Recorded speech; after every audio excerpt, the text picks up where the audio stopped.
அரசாங்கம் வழங்கக்கூடிய சாரா உதவித்தொகை, பெடூலி, சேஹாட் போன்ற அனைத்து சலுகைகளையும் இந்திரா காந்தியின் முன்னாள் கணவரான முகமது ரிட்வான் அப்துல்லா பயன்படுத்துவது உறுதி செய்யப்பட்டிருக்கும் நிலையில் அவரை கைது செய்வதற்கான தீவிர நடவடிக்கையில் போலீஸ் ஈடுபட வேண்டும் என்று சட்டம் மற்றும் கழக சீர்திருத்தத்திற்கான பிரதமர் துறை துணை அமைச்சர் M Kulasekaran அறிவுறுத்தியிருக்கிறார்.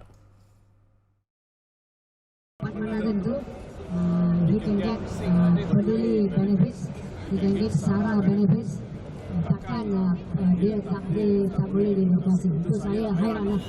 Saya percaya bahawa pihak berkuasa boleh mengambil tindakan dan ambil tindakan dengan tegas. தமது மகள் 16 வயது பிரசன்னாவை போலீஸ் கண்டுபிடிக்க வேண்டும் என்ற கோரிக்கையை மீண்டும் முன்னிறுத்தி இன்று இந்திரா காந்தி மேற்கொண்ட அமைதி பேரணியில் கலந்து கொண்ட போது குலசேகரன் அவ்வாறு கூறினார்.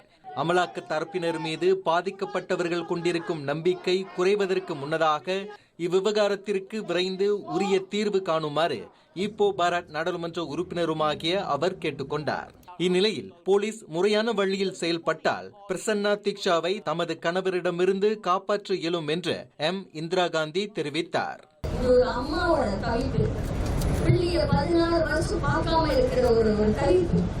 ஆனா நம்ம போலீஸ், நம்ம காவல் நிலையம் எவ்வளவு ஒரு கொஞ்ச நேரத்துல கண்டுபிடிக்க வேண்டிய விஷயத்த 16 வருஷமா இருக்காங்க. இது முடிக்கணும், பிரச்சனை கொண்டு வரணும் நான் கேட்கிறேன்.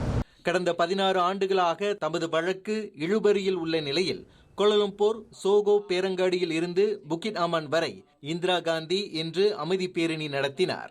இந்த அமைதி பேரணியில் வழக்கறிஞர்கள், சமூக ஆர்வலர்கள் மற்றும் பொதுமக்கள் என 100க்கும் மேற்பட்டோர் கலந்து கொண்டனர்.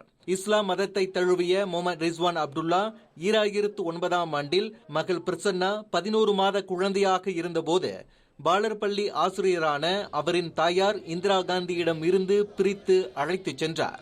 ரிட்வானை கைது செய்து பிரசன்னாவை அவரது தாயார் இந்திரா காந்தியிடம் ஒப்படைக்கும்படி 2016ஆம் ஆண்டு கூட்டரசு நீதிமன்றம் உத்தரவிட்டிருந்தது.